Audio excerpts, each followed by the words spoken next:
Podcast 99.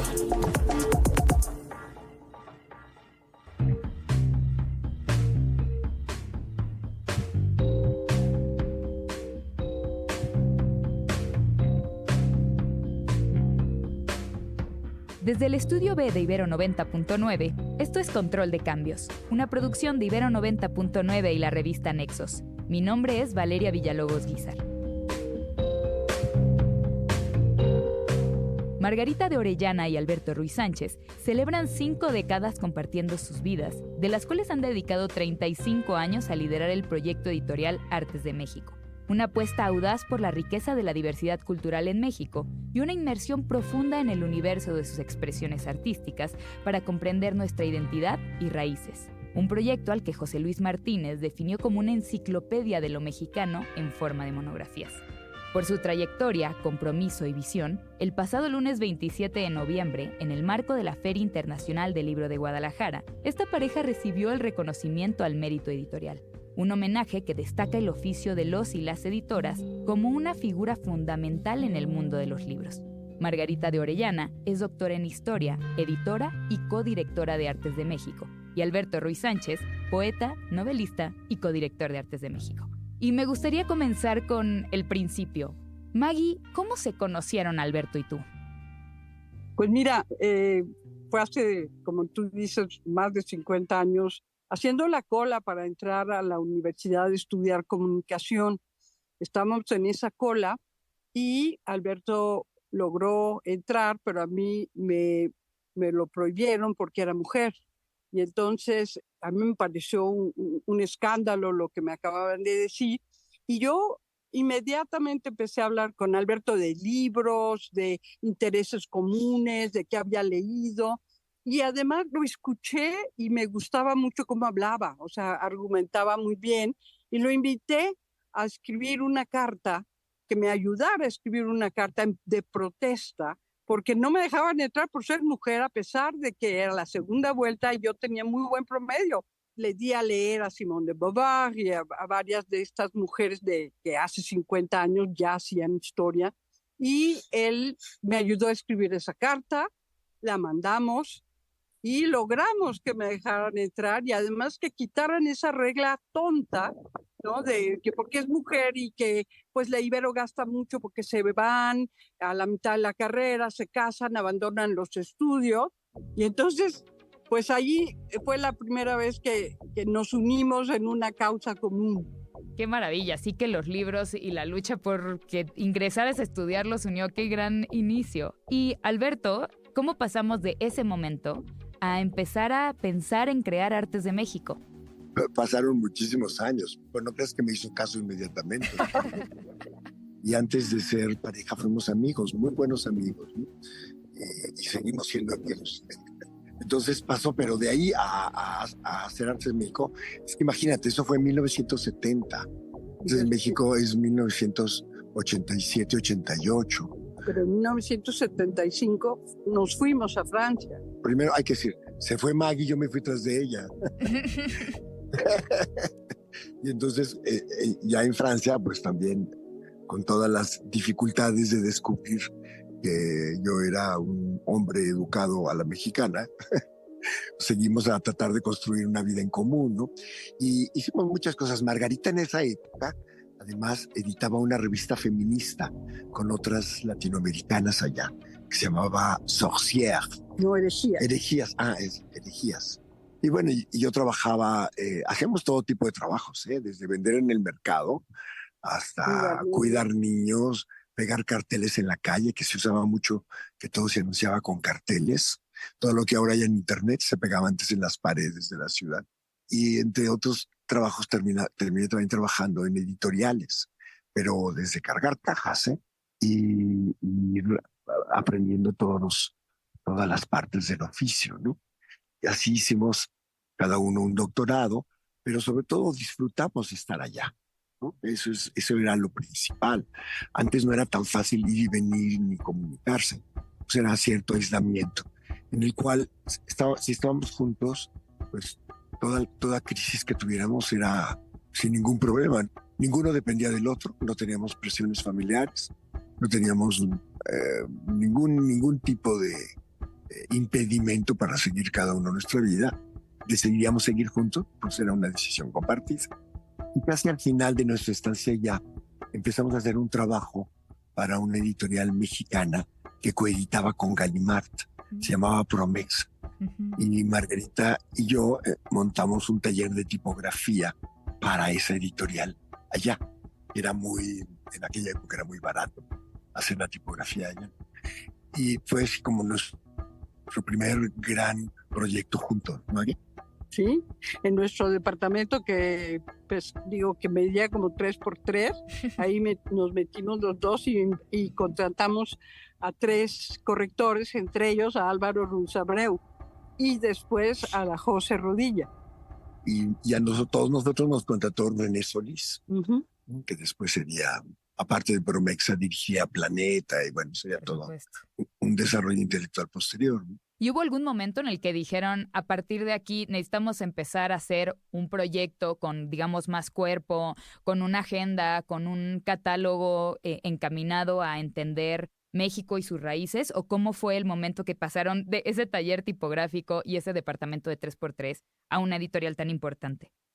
Pasaron muchas cosas. Primero, que regresamos a México por el deseo de que nuestros hijos tuvieran abuelos. Claro. Primero tenerlos, porque no los teníamos. No los teníamos. Y no fue fácil. No llegaron inmediatamente. Después de 8 años de vivir juntos, evitando los embarazos, después embarazarnos fue Era muy difícil.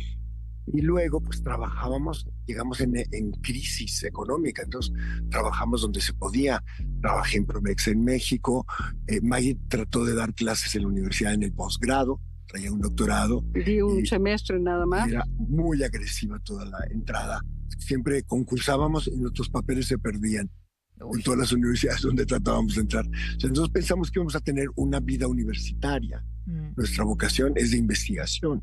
Y yo trabajé en esta editorial comercial, después trabajé en Vuelta 2 años y medio, fui jefe de redacción de Vuelta, y después, en un momento en que me ofrecieron un trabajo en Time Life, dirigir Time Life en México, el mismo día que fui a esa entrevista, llegó la oferta de hacer renacer una revista que había desaparecido hace 8 años antes, y que era Artes de México.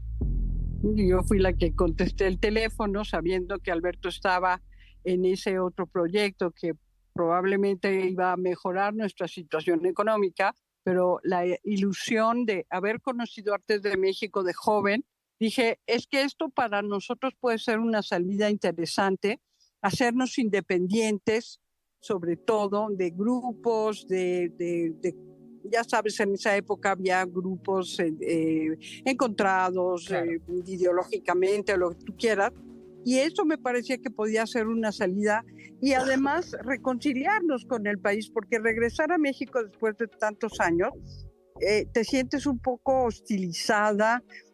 Pues a mí lo que me pasó en la UNAM fue eso de que me pagaban con arroz y frijoles y no podía tener un salario como doctora, sino como pasante. Todas se fueron acumulando muchas cosas que yo decía, no vamos a poder sobrevivir con tantos obstáculos. Y entonces lo que pasó fue que un día llama Enrique Strauss, que era nuestro compañero en la Ibero, y es cuando nos dice, ¿no quieren revivir esta revista? Y yo dije, pero claro que sí, porque allí encontraba yo la manera de, ya no voy a ser investigadora, pero voy a continuar en el oficio del historiador. O sea, voy a seguir a historiadores, vamos a construir algo, pero no sabíamos muy bien todavía qué. Empezamos a imaginar un centro de estudios que no partiera de la institución o la universidad, sino que lo que veíamos es que hay investigaciones maravillosas, pero cuando llegan a ser editadas, editan cosas que son muy mal hechas, muy estereotipadas y no circulan. Entonces digo, ¿por qué no empezamos al revés? De la máxima expresión de la investigación y de ahí producir la investigación. Y entonces empezamos a pensar cómo podría ser el proyecto, empezamos a pensar también que fuera un lugar de conferencia. En esa época Paz y Fuentes estaban peleados, entonces vamos a hacer una revista en la que Paz y Fuentes quieran publicar. Guillermo Tovar estaba peleado con la gran historiadora del arte Elisa Vargas Lugo, pues vamos a hacer un número donde los dos quieran hacerlo. Es decir, vamos a hacer una plaza pública, no una fortaleza donde un grupo se defiende o ataca a otro, ¿no? Y entonces hicimos este lugar de confluencia, ¿no? Y pensamos que debería ser también un lugar de confluencia de todas las disciplinas. Vimos que la gente de antropología despreciaba la dimensión estética y la gente de artes despreciaba la dimensión antropológica y sociológica de las manifestaciones artísticas, ¿no? Entonces dijimos, vamos a hacer algo donde puedan confluir la antropología y la estética, que son dos armas indispensables para comprender mucho de lo que se hace con las manos en México. Nos inspiró mucho Diderot, que cuando hizo la Enciclopedia de la Ilustración, fue la primera enciclopedia que no se trató de dinastías y de guerras. Es decir, fue la primera que no se trató de política, sino de los oficios y de las obras creadas. Si hablamos de una ciudad, no es porque un político haya decidido hacer la ciudad, es porque la ciudad es una obra de arte que es una creación plural. Entonces, a partir de esa manera de ver las cosas, todo empezó a verse diferente, desde el Día de Muertos hasta las ciudades, ¿no? Los museos, los fenómenos extraños, muchas cosas que la gente cree que conoce muy bien. Digo, no, pues tiene matices, tiene diferencias, y además explorar el país, porque muchas veces nos conformamos con decir México, la gente se ríe de la muerte, pero si vas a todos los pueblos y ves todas las provincias, solo el 15% del país ves calaveras y carcajadas. En el resto es una serenidad ritual, es distinta en cada lugar. Entonces hay que hablar de eso, ¿no? Y así, en fin, los temas son infinitos, ¿no? Qué maravilla. Pero ahora, digamos, pasando a la parte no tan celebratoria, ¿qué tipo de obstáculos se han encontrado a lo largo de su extensísima trayectoria dirigiendo este proyecto editorial? Infinitos. Sobre todo los económicos. Cuando iniciamos la revista, pues claro, a mí me tocó ir a vender primero un folder a todas las agencias de publicidad y a todas las empresas donde nadie nos conocía y prometíamos que iba a ser muy bonita. Claro, nos veían como locos. Después ya empezamos a llevar algunos de los ejemplares y empezaron a entrar, a anunciarse productos de lujo, coches, relojes, diamantes, y durante más o menos 20 años hubo una estabilidad económica difícil porque había que pasar por toda la ciudad, o sea, de un lado a otro y tratando de que eso subsistiera, y aparte yendo a empresas y a instituciones de todo tipo y museos, por supuesto, bibliotecas, que quisieran tener un número dedicado a los temas que les interesaban porque nos interesaban a nosotros. Entonces empezamos también a hacer tirajes especiales para empresas, instituciones oficiales o no. Fue difícil hasta hace pues más o menos 8 o 10 años que pues lo digital, la situación económica del país empezó a ser más difícil. Muchos coches se retiraron y sobre todo con la prohibición de acabar con el aeropuerto, ¿no? Hizo que muchas empresas se encogieran, dijeron, no, ya no nos vamos a anunciar. Y pues sí, nos hemos visto ya últimamente, los últimos 5 o 6 años, con dificultades para salir adelante. Entonces, nuestra frecuencia, que eran más o menos 4 revistas al año, a fuerza cada 3 meses, y luego teníamos más o menos entre 10 o 12 libros que salían en 9 colecciones distintas.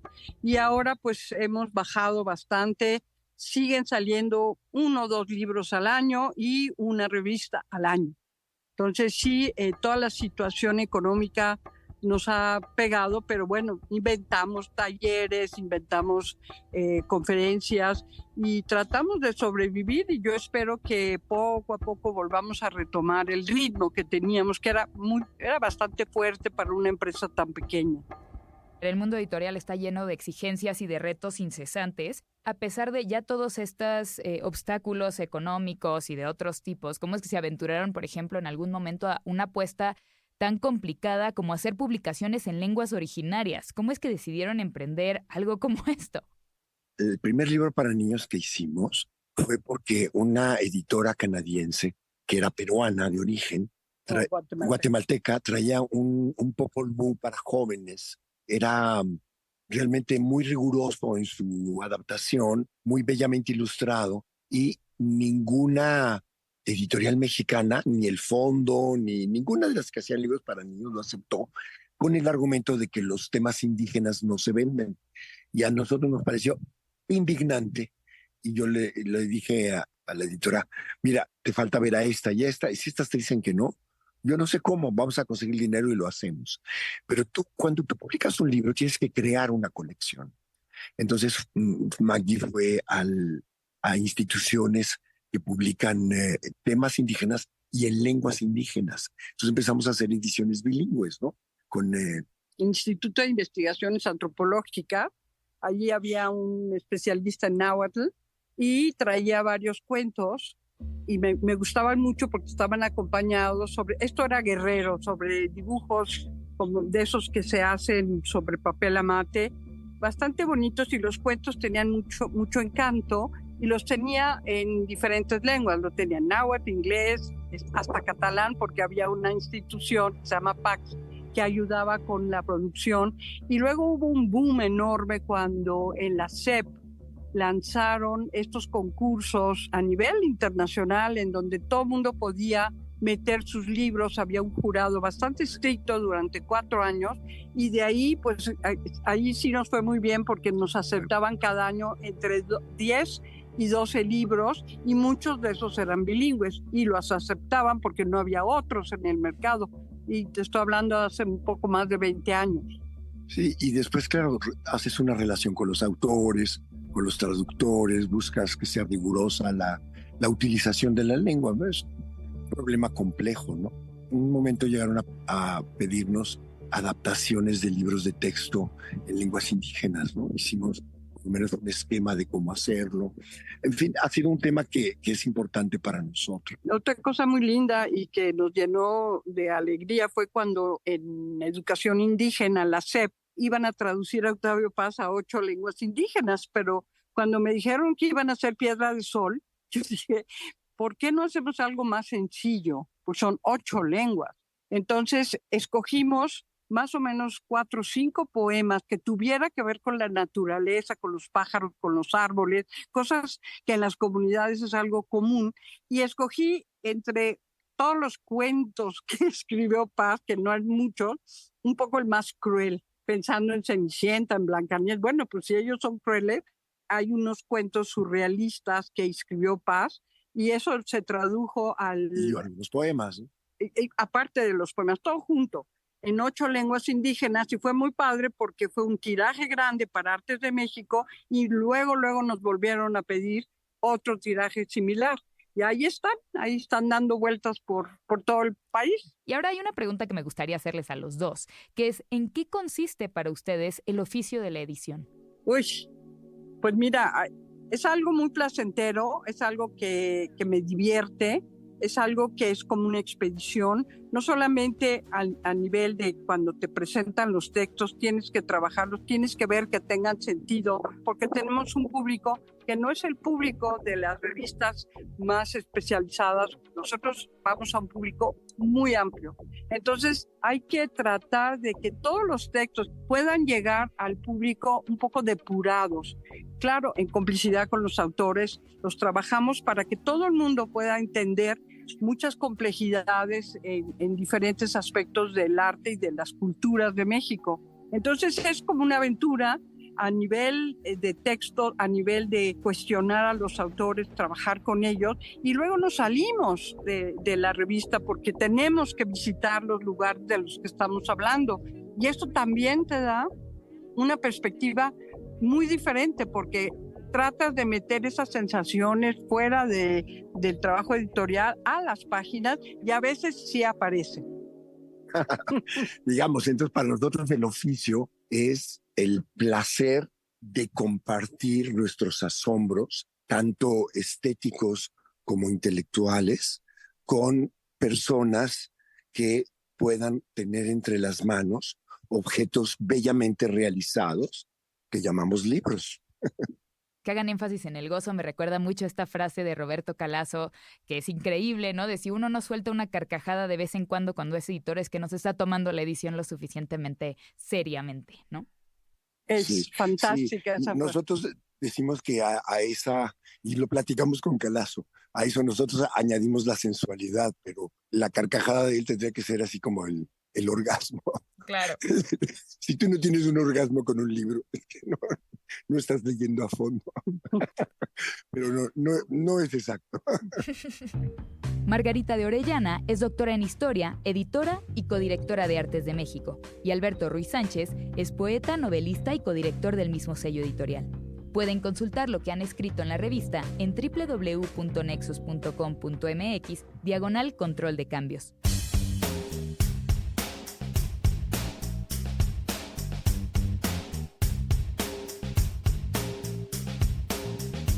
Aunque la catástrofe climática es gravísima, la mayoría de las soluciones resultan ser superficiales. Es importante destacar que el problema central de esta crisis no es el clima, sino el sistema. No hay que perder de vista que detrás de la manipulación del lenguaje y de las falsas soluciones está el objetivo de mantener la realidad sin ningún cambio significativo. Así es como nace el famoso greenwashing, que consiste en hacer declaraciones falsas o engañosas sobre los beneficios de un producto o una práctica, como un maquillaje utilizado por gobiernos, empresas y organizaciones que dicen preocuparse por la crisis climática y que aseguran estar haciendo algo al respecto. Carlos Tornel es investigador y doctor en Geografía Humana por la Universidad de Durham. Carlos, tú participaste en la creación de Navegando el Colapso, una guía de las falsas soluciones ante el colapso climático, que fue un proyecto que busca señalar las salidas engañosas que ofrece el capitalismo verde ante la crisis climática. Cuéntanos sobre esta guía y a qué se refieren con falsas soluciones. Esa guía la empezamos como un proyecto asociado con la Fundación Henrik Boll en México, y justamente nuestra intención era, pues llevamos 28 cumbres internacionales, lo que le llamamos las COPs, las conferencias de las partes sobre cambio climático. Este año se va a llevar a cabo la número 28 en Dubái, pero llevamos en ese mismo periodo de tiempo, las emisiones han incrementado un 65%. Entonces estamos en un momento en donde cada vez se hace más claro, estamos habitando un colapso del clima, es decir, el clima que conocíamos ya no existe. Pero el modelo económico sigue dependiendo de los combustibles fósiles, los gobiernos siguen apostando a un modelo de crecimiento económico sin límites o ilimitado en un planeta finito, y para tratar de ofrecer, digamos, paliativos, soluciones, digamos, para tratar de mantener ese sistema sin que ese sistema realmente tenga que cambiar, pues lo que han hecho es crear una serie de falsas soluciones o ideas, propuestas, discursos, tecnologías que pretenden pintar de verde algo que es inherentemente gris, algo que es contaminante. Cuando hablamos de falsas soluciones, precisamente nos referimos a esa gama de cosas, desde discursos, por ejemplo, ahora es muy sonado el famoso cero neto o net zero, esta idea de que podemos compensar las emisiones a través de mercados o sistemas de intercambio de emisiones, y otras más como megaproyectos de energía supuestamente renovable, como solar y eólica, gas natural, le ponen a veces que es un combustible de transición, energía nuclear, etc. Entonces son esa aglomeración de cosas que en realidad sirven para legitimar un sistema que es inherentemente insostenible, ¿no? O sea, el problema, como decías tú hace un segundo, es el sistema capitalista, no es el clima, no cambió por sí solo, ¿no? Cambió por 500 años de acumulación y extracción capitalista. Entonces, lo que hicimos en esta guía, que se llama Las Falsas Soluciones, fue tratar de recuperar toda esa gama de cosas que acabo de mencionar, ponerlas en un mismo lugar para que quien quiera, como quiera, donde esté, cualquier persona interesada, pueda agarrar esto, leerlo y sin que tenga que ser experto en el tema, entienda por qué esto que están proponiendo los gobiernos, las empresas, las grandes corporaciones multinacionales y la propia Organización de las Naciones Unidas son falsas soluciones, y por qué tenemos que entonces transformar el modelo económico en vez de simplemente ofrecer algunos paliativos. En ese sentido, ¿por qué crees que es tan peligroso que se asuma que la tecnología nos va a salvar? En torno a este tema se dicen muchas cosas, ¿no? Y uno de los como mitos más populares es no hay que estar tan preocupados, se va a inventar algo o ya está ocurriendo algo, tecnológicamente hablando, que nos va a quitar el problema de encima. Entonces no hay que preocuparse de más. A eso le llamamos, así en términos de la jerga, le llamamos el ecomodernismo, ¿no? O la modernidad ecológica. Y básicamente lo que mucha gente ha hecho, porque por años esto se viene discutiendo desde los 70s, ¿no? Que el crecimiento es dañino, que no podemos crecer infinitamente en un planeta finito, que tenemos que poner un alto, o sea, un límite, reconocer esos límites. Por años el desarrollo sostenible lo que hizo fue como pintar de verde el crecimiento, es decir, no, el problema es la pobreza. Y ahora hemos llegado al punto en donde los economistas o quienes apoyan este modelo dicen, no, el crecimiento sí tiene problemas, lo reconocemos, problemas ecológicos y ambientales que son consecuencias, que contaminan muchísimo, degradan el ambiente. Y lo que tenemos que hacer entonces es apostar a invertir en tecnologías, apostar en corregir el mercado, porque el mercado está operando mal o no ha internalizado las externalidades. Esa cosa horrible que suena básicamente es decir, el precio de las cosas no incluye el daño ambiental que produce. Claro. Entonces, si solamente le ponemos el precio adecuado a las cosas, se acabó. O sea, la economía, el mercado se va a corregir solito. La realidad es que esta visión, además de ser demasiado estrecha y cortoplacista, no reconoce que el capitalismo no se puede enverdecer. ¿Por qué? Porque el capitalismo necesita extraer cosas por las que no paga, ¿sí? ¿Y a qué me refiero con eso? Me refiero a la naturaleza. El capitalismo extrae naturaleza constantemente y cuando se le acaba un recurso, que la naturaleza se convierte en recursos, pasa a otra frontera, a otro lugar, a otro modelo. Entonces las innovaciones tecnológicas sirven para que el capitalismo vaya expandiendo sus fronteras de extracción.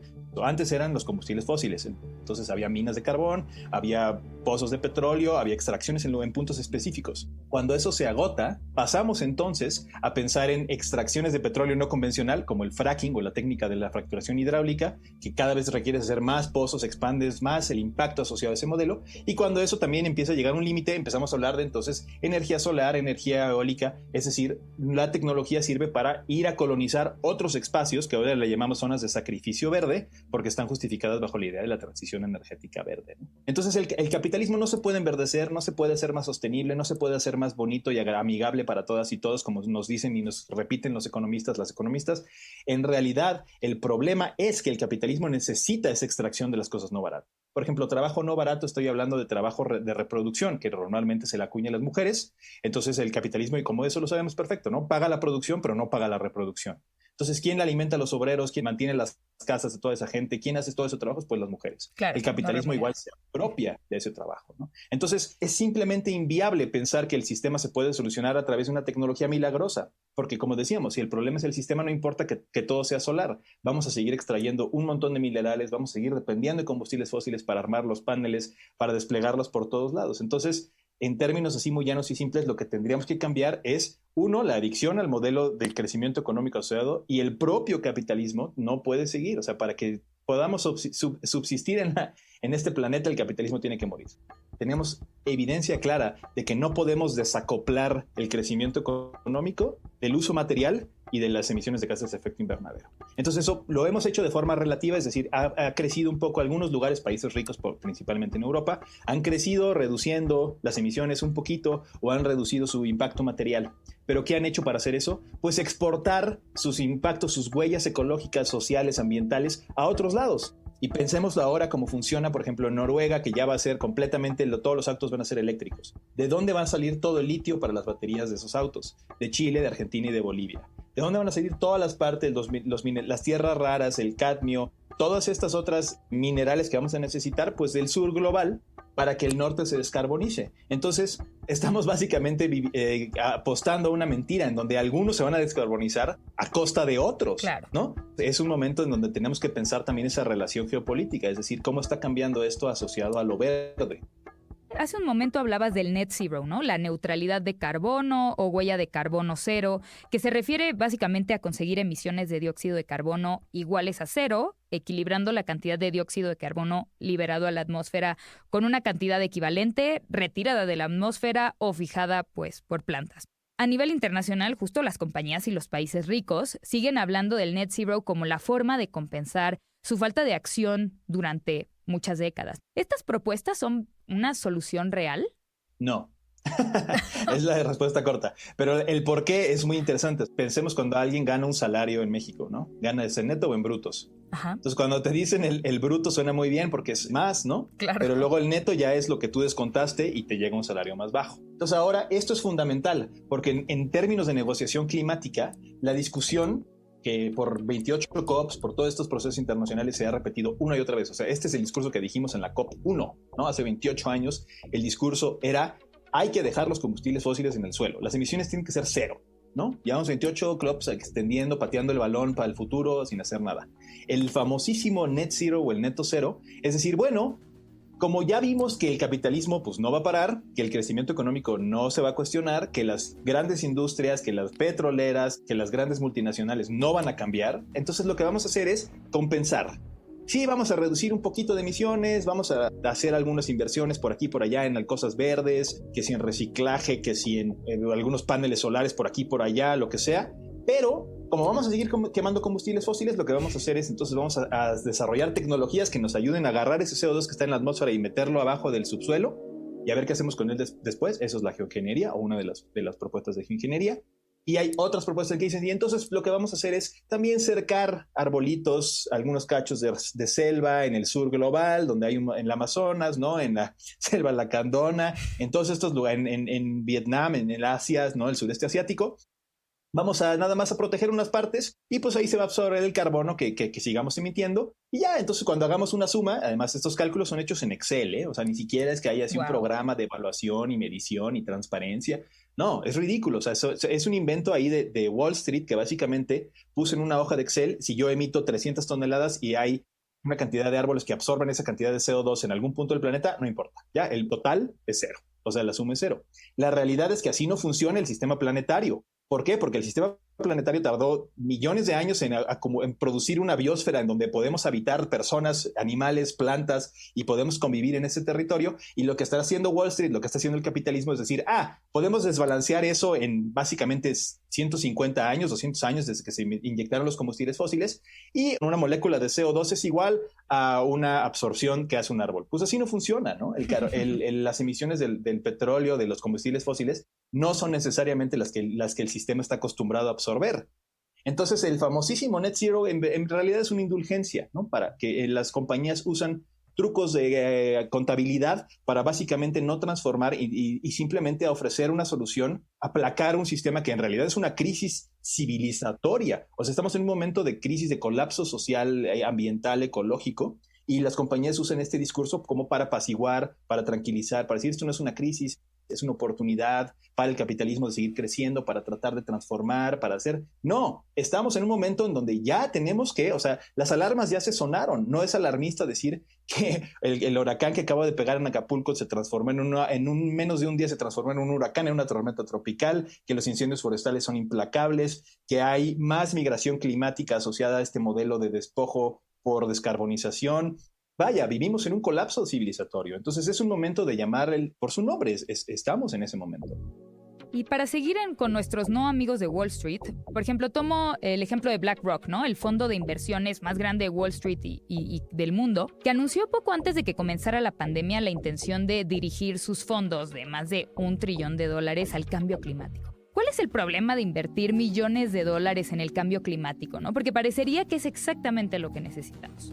En primera, eso suena como la mejor noticia, ¿no? Porque dices, por años, ¿no? Solo invertíamos en petróleo y ahora el fondo más grande del mundo está diciendo que le va a apostar a tecnologías de mitigación. Pero eso es increíblemente problemático porque lo que está haciendo es legitimar un nuevo discurso del greenwashing, ¿no? Este lavado verde. Antes el greenwashing, o sea, el negacionismo climático, ¿no? Estaba asociado a una cosa, decir, el cambio climático no existe, eso es de un invento de los demócratas y de gente de izquierda radical, ¿no? El nuevo negacionismo climático es precisamente esta idea de decir se puede enverdecer el modelo del capitalismo, ¿no? No se puede cambiar ese capitalismo. Y BlackRock lo que hace cuando dice voy a invertir $1 trillón en esto es, pues ¿en qué? En desarrollar nuevas tecnologías, voy a acercar nuevos territorios para hacer grandes megaproyectos eólicos, solares, voy a producir baterías de litio, autos, van a descarbonizar el norte, ¿no? O sea, en Noruega, en Suecia, en Estados Unidos, en Canadá va a haber un montón de autos eléctricos, van a hacer emisiones que se van a ir bajando poco a poco, van a tener una sociedad así más utópicamente neutral de carbono, por así decirlo, pero esa es la señal que nos está mandando Wall Street. Lo que va a pasar en el resto del mundo es que se va a exportar esos costos materiales, sociales, ambientales, a mantener esa descarbonización en el norte. Para mí, el anuncio de BlackRock es el anuncio del nuevo colonialismo climático. Entonces, lo que tenemos que entender es que esos anuncios no son una buena noticia.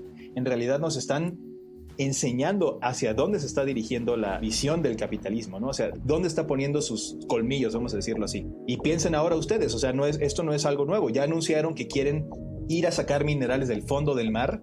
Elon Musk no lo dice de broma, quiere ir a colonizar la Luna y Marte porque hay minerales importantes que van a ser fundacionales para la transición energética, ¿no? Si esta es la lógica que está siguiendo el capitalismo, nos deja muy claro que la opción tiene que venir por un descrecimiento, tiene que venir por una lógica en donde usemos mejor lo que ya hay sin seguir creciendo, pero al mismo tiempo propongamos otras formas de bienestar y de buena vida que no vengan asociadas a un aumento de absolutamente todo, energía, minerales, productos, mercancías. Es una mala noticia lo de BlackRock en realidad, y creo que tendríamos que leerlo así. ¿Consideras importante refutar a aquellos que denostan o tachan de románticas y utópicas propuestas para atender esta crisis que buscan ir más allá del Estado y del mercado? No sé, propuestas de carácter más comunitario o local, por ejemplo. Yo denunciaría ese tipo de acusaciones. ¿Por qué? Porque llevamos años, 30 años, pero en realidad más. O sea, si no hablamos solamente del colapso del clima y el problema ecológico, llevamos décadas viendo cómo el sistema del Estado está completamente sobrepasado por el capitalismo.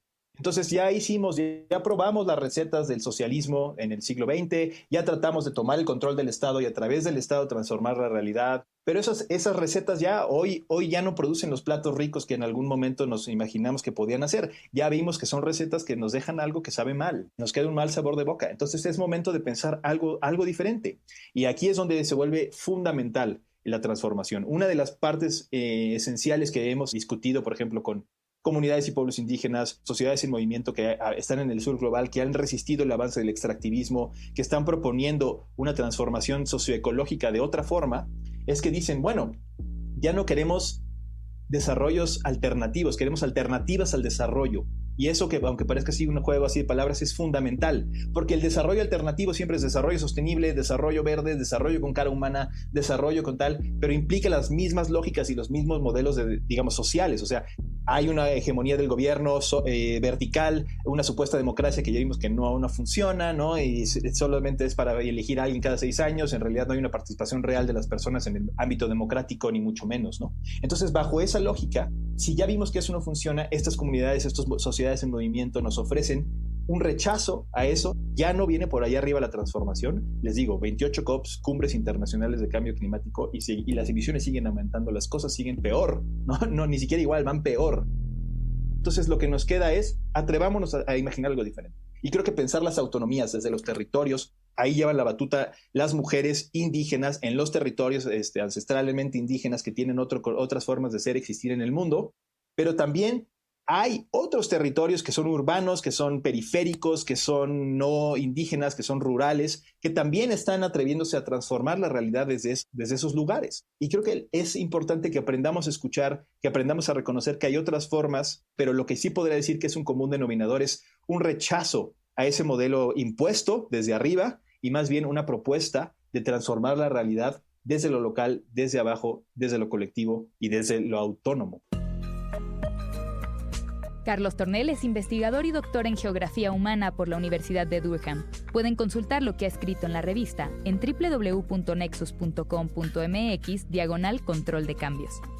Muchas gracias por escuchar Control de Cambios, una producción de Ibero 90.9 y la revista Nexos. Mi nombre es Valeria Villalobos Guizar.